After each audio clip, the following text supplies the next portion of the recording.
cup could be loaded with bacteria. So I got a Swiffer Wet Jet to get it cleaner. Clean. The spray breaks down dirt and the pad absorbs it deep inside. Bye-bye. Try Wet Jet with a money-back guarantee.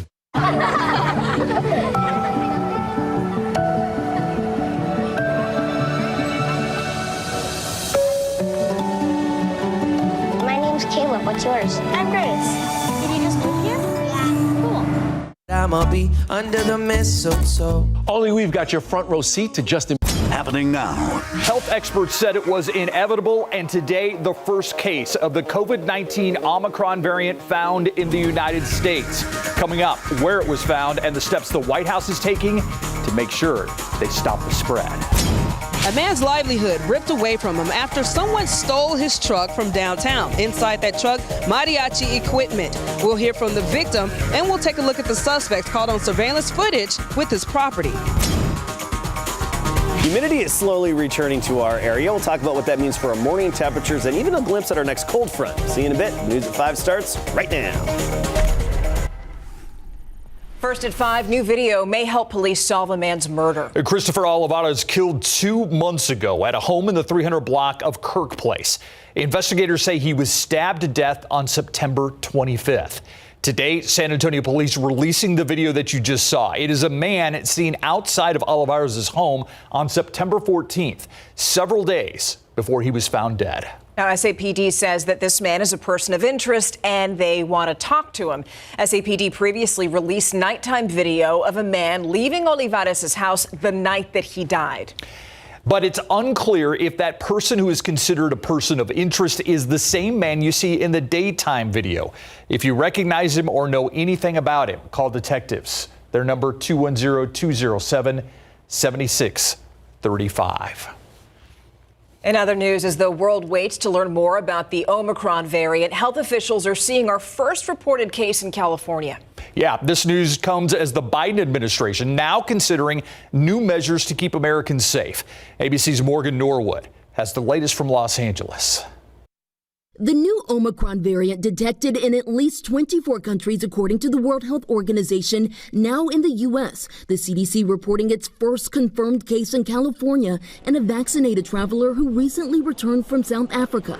Dr. Anthony Fauci discussing the discovery. The individual was fully vaccinated and experienced mild symptoms, which are improving at this point. So we knew that it was just a matter of time before the first case of Omicron would be detected in the United States. The first American case comes as the Biden administration works to prevent others. The White House reportedly considering tightening the testing requirements for those entering the U.S. by having all travelers tested 1 day before their flights, regardless of their vaccination status.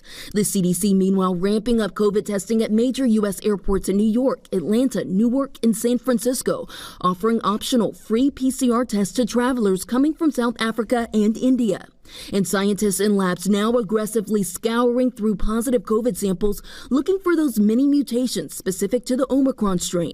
We will know immediately when we see it. The WHO also scrambling to learn more about Omicron, saying they expect more data on transmissibility and the severity among those already infected within days. With many Americans set to travel and gather once again for the holidays, the Omicron variant deepening the pleas from health experts for Americans to get vaccinated or their boosters, saying the vaccines we have now will likely offer some protection. As long as you have a boosted and vaccinated family, I think it is safe. International travel should be done a little bit more carefully right now. Morgan Norwood, ABC News, Los Angeles. And now we're learning more about yesterday's deadly shooting at a Michigan high school. We know the suspect's name. He's 15-year-old Ethan Crumley. Also, a fourth victim has died. Crumley is being charged as an adult, and he's facing multiple charges, including terrorism, first-degree murder, assault, and firearm possession. To prevent further tragedies like the one we witnessed yesterday, and at large, we have got to address responsible gun ownership in this country and in Oakland County. A memorial now growing at the high school where that shooting happened. Crumley faces life in prison if he's convicted on all of those charges. They make their living making music, but one local mariachi group won't be entertaining until investigators track down their equipment. The group is called Mariachi Fusion. They've had to pause their gigs after someone stole their truck and thousands of dollars worth of equipment inside. Jaffney Gray spoke with the group members, the one who owns the truck as well, and shares his message to the suspects and requests from the public. No respect for anybody's privacy or anybody's lives or anything. 34-year-old professional mariachi performer Rogelio Martinez is desperate for the return of his silver 2015 Hemi Ram 1500. He uses it to get his band, the Mariachi Fusion, from point A to point B all over South Texas. It is also the way he's able to put food on the table for his family. I made a payment 3 days before it got stolen. The theft happened right before Thanksgiving. Martinez says he had just wrapped up a gig around 9 p.m. that Friday night, which was about 4 hours after he had parked at a meter here on East Commerce Street. Well, when he was done, he noticed another car was parked in the very spot that his truck was once in. Inside the truck, which Martinez said was locked. Had some equipment in there, not in plain sight, because everybody asked, oh, why did you leave it? I had a bed cover. That includes a sound system, mic cables, instruments, and his wallet. They try to open up a credit card or something online through Chase. It's just a bad feeling, you know, knowing that somebody has your property and they know where you live. And now investigators think they know where the thieves could be. Jourdington police captured these images of the potential suspects using Martinez's truck at a store. We're not showing their faces because it's still an active investigation, but knowing his property is still out there, Martinez had this to say to the suspects. You know what you have, you know what you did, you know what you took from me. I need this. Jaffney Gray, KSAT 12 News. Let's help him get that truck back. Martinez offering a $1,000 reward for anyone with information that can help police. If you have seen his truck, you're urged to call SAPD. New at 5, the man who cut another life short is now learning his own fate. John Scheringhausen will serve 40 years for the death of Anthony Sanks. Police say that Scheringhausen committed the first homicide of 2020. Investigators say that both Scheringhausen and Sanks knew each other and planned on killing someone else together. But that plan changed. And on January 7th of 2020, Scheringhausen shot Sanks 10 times, killing him. Now, Sanks' father faced his son's killer and told him to change his life for the better. Now, police are still looking for the person who killed 18-year-old Jalen Alexander Richardson last year. Yeah, Crime Stoppers releasing pictures of what is believed to be the suspect's vehicle. It's a bit blurry, but investigators believe the suspect was in this dark-colored SUV the night of the shooting. This was November 1st, 2020 at UTSA Boulevard and I-10. Police say someone in the SUV opened fire on 2 vehicles. Richardson, who was in one of those cars, died. Anyone with information about the shooting urged to call Crime Stoppers at 210-224-STOP.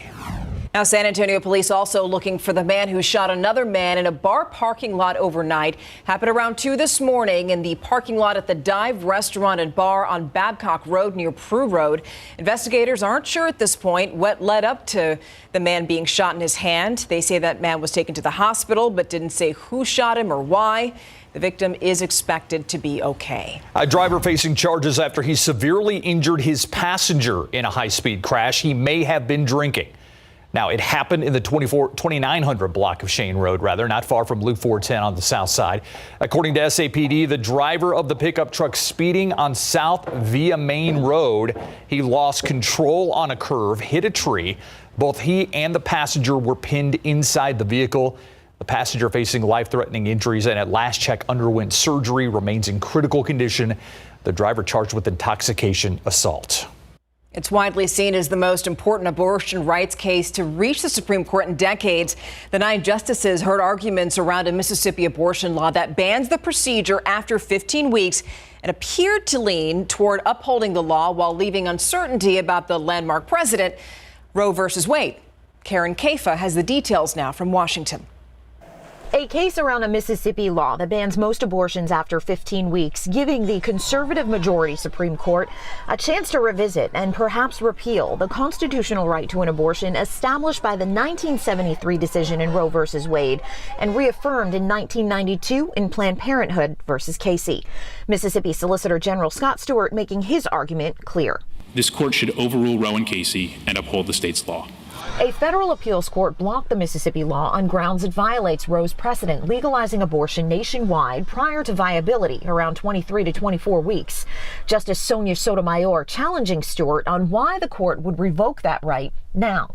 15 justices over 50 years have, or I should say 30 since Casey, have reaffirmed that basic viability line. Justice Clarence Thomas pressed Julie Rickleman, who argued against the law on behalf of the only licensed abortion clinic in Mississippi, on what in the Constitution protects the right to an abortion. Is it privacy? Is it autonomy? What would it be? It's liberty, Your Honor. It's the textual protection in the 14th Amendment that a state can't deprive a person of liberty without due process of law. A decision in the Mississippi case is expected next spring. In Washington, I'm Karen Kafa. All right, today we started off with some areas of morning fog and temperatures for the most part right around 50 degrees. Take a look at our almanac along with our beautiful sunset that's taking shape. 51 the low this morning, made it up to 76 this afternoon, but in Del Rio 78. Santa Maria 77, Seguin now 76 degrees, and Universal City currently at 75. Utopia a little bit cooler at 68. But you notice the humidity back in place. That's going to lead to more fog late tonight and especially early tomorrow morning. And temperatures not falling off all that much. We'll just drop through the 60s later on this evening. We'll be back to talk about our overall weather pattern and what it means for our rain chances in just a bit. All right, Adam, thanks very much. Taking a look at traffic this evening, have a situation here. This is a 35 at Loop 410 at the northeast side. See a car over there on the shoulder. Looks like there's some sort of tow vehicle there to assist. You can see the slow traffic there. Also have a bit of a situation on I-10 just east of 1604. So you see it's taking you more than an hour, almost an hour and a half actually, to get from downtown San Antonio to Seguin. Let's take a closer look at that. About a 7-mile slowdown there because of a crash at I-10 and Trainer Hill. So keep that in mind if you're heading to Seguin this evening. Stephanie? All right, thank you, Sam. So coming up, it's the first pill of its kind, and it's expected to treat symptoms of COVID-19. The latest on an FDA advisory panel's approval of the antiviral drug, and also what comes next when we come back.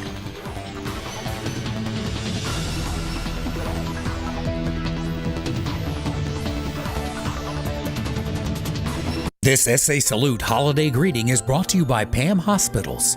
Hi, I'm Noelle Richmond, and on behalf of Pam Health, we would like to wish all of our military, first responders, and essential workers a very happy holiday season. Thank you for all you do.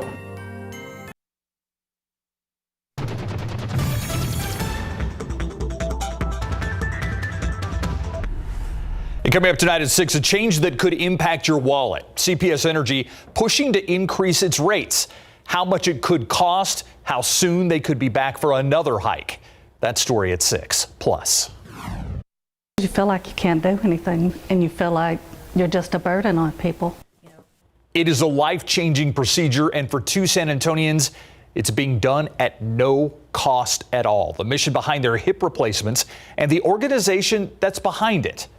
That and more tonight at 6.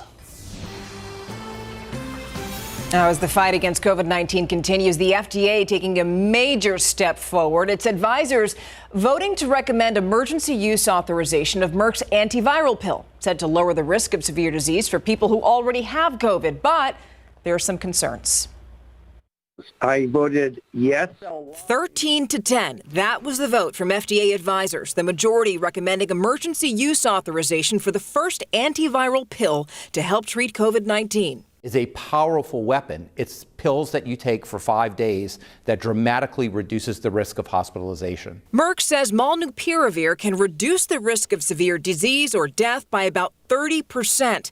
Right now, the only antiviral treatment that's been authorized has to be injected. What we have here is a pill that people can take and pick up in the pharmacy and take as as soon as possible. Some voting committee members believe the pill would be a powerful weapon in the fight against COVID-19, but others worry about the potential risks to pregnant women. I don't think I would want to take this drug, not knowing the effects it could have on my unborn child. If authorized, COVID-19 testing would be a critical component in the bill's overall impact on the pandemic. Patients would have to confirm their infections and start taking the pill within 5 days of the start of symptoms for it to work. But experts stress the pill shouldn't replace the vaccine. Vaccines are the most important. Please, if you're not vaccinated, get vaccinated, get your booster. The FDA will now consider the committee's recommendation. It doesn't have to follow the committee's advice, but often does. All right, so Pfizer also applied for authorization of its antiviral pill this month. The FDA hasn't set a date for its advisory panel to review that specific drug. Of course, we'll keep you posted. Live cam at 5:15 over the Botanical Gardens, and this is a much different picture at night. Oh, because it's all lit up at night. Well, it's not too shabby right now. This is true. Just wait an hour.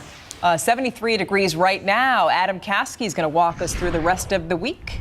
Yes, and expect more fog. I mean, get ready for some foggy mornings. That's one of the headlines, but also another nice sunset this evening. We've got those high clouds coming in off the Pacific, going to give us another beautiful sunset. The humidity, we can feel it. It's back. And then we do have a weak cold front that's going to hit us in the future. It looks like it's going to hit at some point early Monday. So let's take a look at our sky. I mentioned those clouds coming in from the southwest. Those nice high thin cirrus clouds streaming overhead at about 30,000 feet, made of all little ice crystals.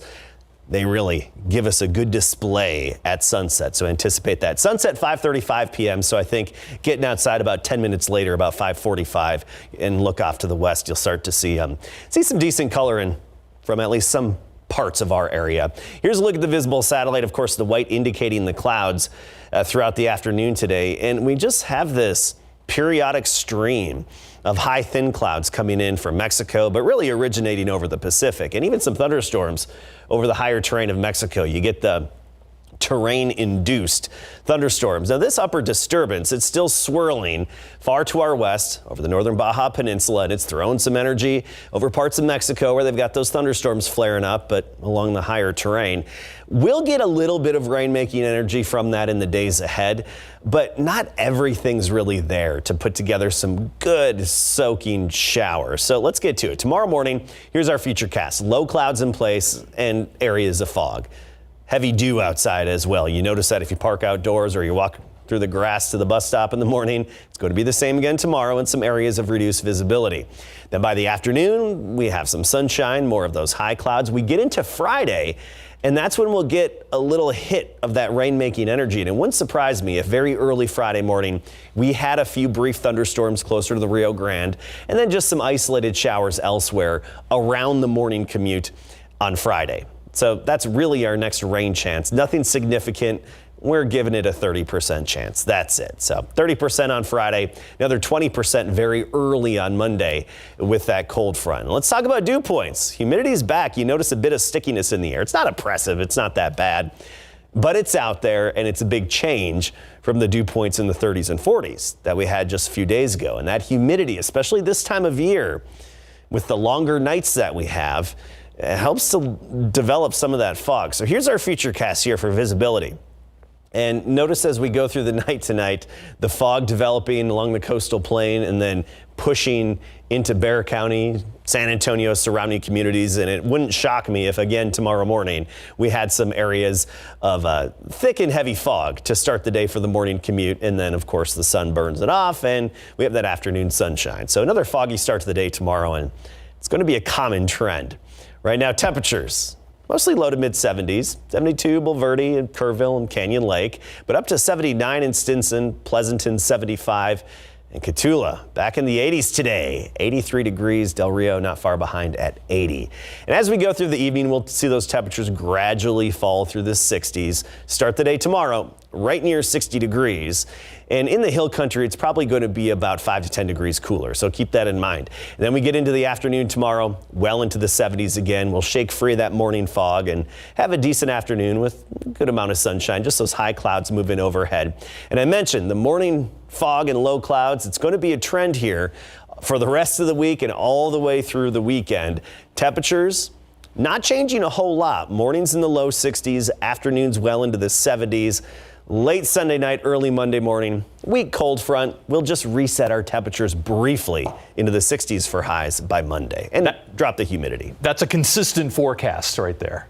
That's a good way to put it, and not much of a cold front that's going to hit us. Yeah. All right, good stuff. All right, Greg. Well, thank you for being with us right now. Lots happening in Cowboys world. Okay, so good news, bad news situation. We'll start with the bad first. So they're dealing with a bad COVID situation, but they are getting some help on the defense. Yeah, they lost another assistant coach today due to the COVID protocols, but they're gaining players back, and that's especially key on the Dallas D. When we come back, more about that. See Tank right there. And defense could be the key to beating the Hilltoppers for the second time when UTSA meets for the Conference USA Championship coming up. Pro football coverage, powered by Davis Law Firm. The Dallas Cowboys are faced with a number of challenges going into their Thursday night game against the Saints in New Orleans, not the least of which is battling their biggest COVID outbreak in 2 years. Has already cost them tackle Terrence Steele, rookie Nashawn Wright to go along with head coach Mike McCarthy, and a handful of assistant coaches will be sidelined for this game. Cowboys are also on a 2-game losing streak, playing their 3rd game in the last 12 days, but help is on the way according to owner Jerry Jones. Defensive end DeMarcus Lawrence is expected to play Thursday night. We've got no official ruling on that yet, since breaking his foot after the season opener. And fellow defensive linemen Neville Gallimore and Randy Gregory are expected to return next week for their showdown with the Washington football team. That's after Gallimore dislocated his elbow in the preseason, and Gregory suffered a calf strain in the loss to Denver after recording 5 sacks, 2 forced fumbles, 1 fumble recovery in 7 games this season. What does it mean to defensive star Trayvon Diggs to see his teammates returning, especially Tank? It's a blessing. You know, I'm so happy. You know, we finally getting our guys back. And, you know, we get to go out there and just go out there and compete with everyone, you know, with our guys and, you know, just continue success for the defense. And, you know, just with their presence and them just being on the field, it's going to be a good thing for us.